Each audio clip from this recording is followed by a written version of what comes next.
Hey, what happened? Why are you so stressed out? I've been assigned this hiring branch assessment. I don't know what it is. Will I be able to clear? That's it? Don't worry. If you have also landed an amazing job offer, but there's one more hurdle to jump, and that is the hiring branch assessment. And you're sitting there thinking that what is this hiring branch assessment and how on earth would I be able to do it? Then don't worry. You're not alone. But here's the good news, you are in the right place. In this video, we are going to break down what exactly hiring branch assessment is, and we will be sharing some killer tips and strategies to help you boost your scores so you finally nail it. So stick around because your path to success starts right here. Hello guys, welcome to our channel. I am Rakhi and today in this video we are going to walk through what hiring branch assessment is. So let's begin. In order to start an assessment, you will be receiving an email from the HR team. Once you'll receive that email, there is going to be a link which is going to mention to start the test. Click here. You need to click on that link and after that it is going to ask you for your user ID. Now the user ID is going to be your registered email ID with that particular company. So make sure that you are providing the same email ID.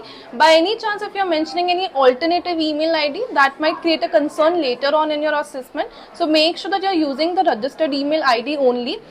After that, machine will ask you some permission and the test will be started. So this test is divided into 5 different parts. The first 4 parts are going to measure you majorly on 5 things. First is listening skills. So you need to be active listener. You need to listen to it properly. Second is reading skills. You need to make sure that you are reading it properly. You need to be good in terms of your pronunciation. Third is customer handling skills. You need to be good in terms of your customer handling skills. You need to provide a proper resolution. Fourth is speaking. You need to be fluent enough. You need to be good in terms of your pronunciation. Fifth is return skills. You need to be good in terms of your writing, typing speed, sentence formation and all.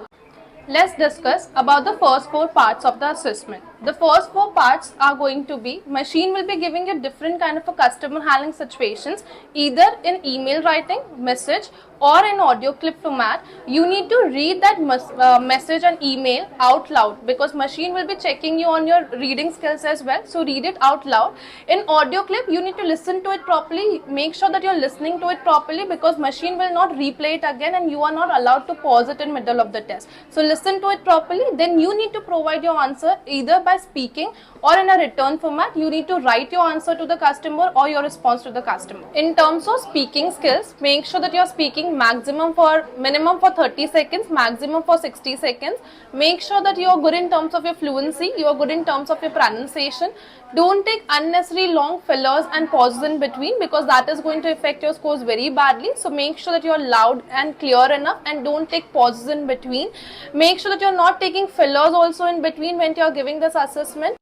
So make sure that you're keeping all the things in mind, understand the issue of the customer, provide a proper resolution to the customer, refund, credit, make sure that if there is any issue which has occurred, provide some sympathy, empathy to the customer, apologize for the mistake, be patient enough. So make sure that you're providing a proper resolution to the customer. In any part, if you're not able to understand anything, what you need to speak next, what you need to answer, try to rhyme something, try to say something at that time, but don't get fumble and don't skip any question because that will affect your scores very badly. And don't fake any accent, speak in your own accent itself when you're speaking and providing a resolution. In terms of return skills, make sure this thing that you're maximum typing 80 to 100 words and make sure that that should be a proper and presentable message to the customer. Understand the issue, provide greetings and then apologize for the mistake, provide some refund and credit to the customer. Make sure this thing that whatever you are typing that should relate to the situation itself, that should not be unnecessary anything. And make sure that you're good in terms of your typing speed. Your typing speed should be at least 28 words per minute. Make sure this thing that you're good in terms of your sentence formation with your grammar and tenses, with your verbs and all. Use commas, full stop wherever it is important. Along with that, make sure by any chance if you're making any spelling errors, any grammar error or any verb errors, okay, just try to extend the word limit by 20-30 words more so your grammatical errors can be covered up. So try to extend the word limit by 20-30 words more. To understand it in a better way, let's just discuss about part A with an example. Now just take an example. There is a customer, her name is Priyanka, and she has a 4G signal on her phone, but her internet services are not working. Now in this part, you need to just reframe the situation. What is the exact issue of the customer in your own words, and you just need to let her know that you are going to provide her a resolution. But you don't need to provide an exact resolution. You just need to reframe it in your own words, that what is the exact issue, and you just need to let her know that you will be helping her out. So this is the first situation. Now the second question is an additional question to the first situation itself, in which after checking up with the team, you get to know this thing that there is a 24 outages going on, and because of that reason internet services are not working in her area, and call and messages can be delivered and it can be done, but internet will not be working. Now you need to reply to the customer in a positive way, mentioning all this thing by speaking. So in speaking, we already discussed what all things you need to keep in mind. So the same way you need to provide a resolution. So here comes the last part of this round, which is the typing test. What you have to do in this test is that you have to type down the exact paragraph shown by the machine to you on the screen. And while typing down the whole paragraph, what you have to make sure is that you are typing it down within the given period of time, which is 1 minute. Ensure that your typing speed should be 28 words per minute, and not only that, your accuracy should lie in between 85 to 90%. Make corrections only if error exceeds more than 4. Rather than that, do not use excessive backspace key. And once you are done with the paragraph, submit it.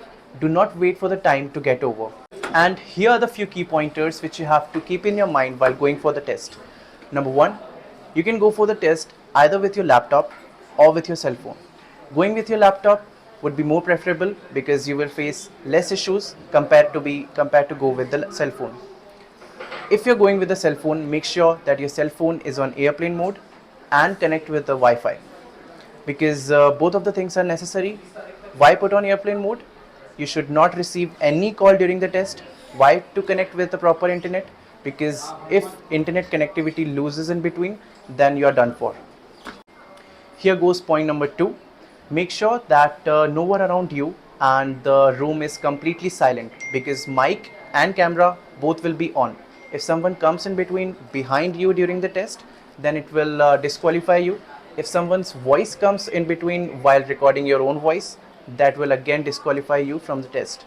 Number 3, make sure that you are not switching your tabs in between or switching your windows in between, because that will make you log out from the assessment, and that will again would not allow you to come into the test again, and again you will be disqualified.